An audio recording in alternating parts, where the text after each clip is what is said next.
So I've been helping people deal with stress and panic and anxiety for a long time. I've written a couple books on how to get over and how to solve your panic. But what I'd like to talk about today is something that most people don't understand.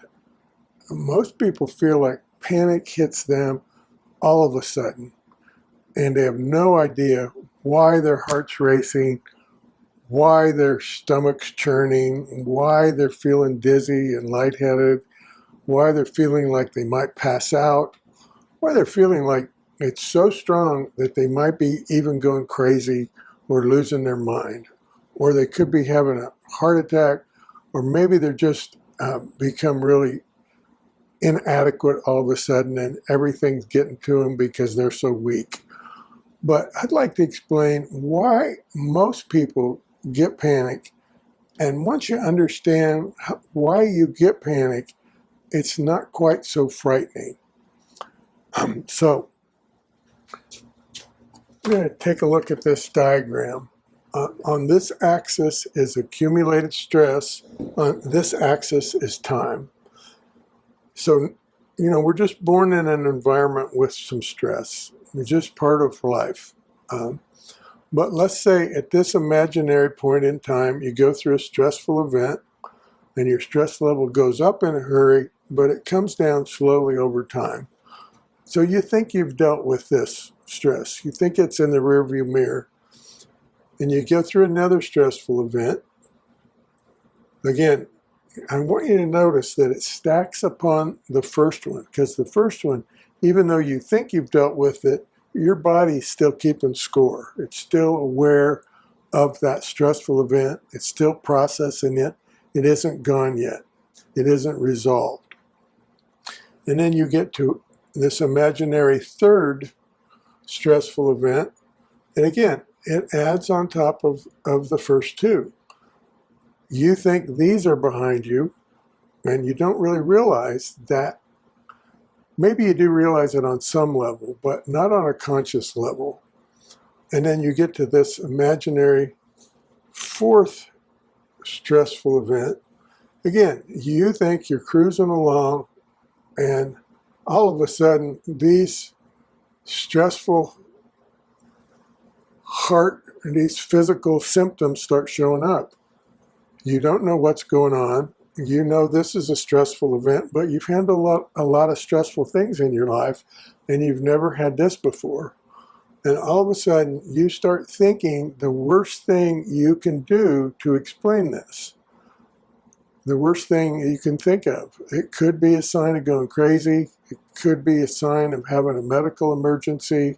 It could be a sign of really being weak. Those seem to be the three categories that people frequently go to. And there's a reason they go to these. And that's because it's dangerous to underestimate risk. Let's say you are having a heart attack, and you try not to pay any attention to it, and it cause great damage to yourself.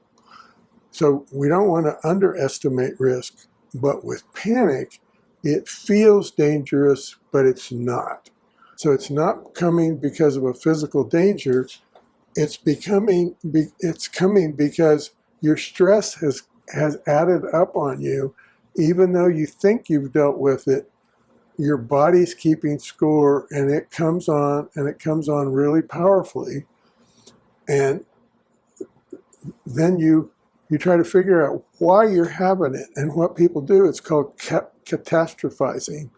So you catastrophize, like what dangerous thing could cause these horrifying symptoms, and you come up with something that's scary, like going crazy or having a medical emergency, and you get in what I call the panic loop. Hope you can use this little mini lecture here on understanding how come you got panic attack. And I just want you to know this: it's solvable, and it's solvable sometimes really quickly. And what happens when people begin to work on that is they start getting hope and understanding that they can actually get out of this problem and get it in the rearview mirror. So anyway, if you're having any of these symptoms of panic, like the racing heart, feeling dizzy, tight chest, feeling tingly, having stomach issues, having swallowing issues, please click the link below, comment, and let me know you're having it, and I'll try to get back with you and address that issues and contact you. Anyway, I'm Jim Woodward. I've been helping people with panic for a long time. I think I've got a really good method for helping people, and frequently people solve their panic. It's no longer an issue for them. Their world doesn't get smaller, it gets larger again. So again, click the link below. Thank you.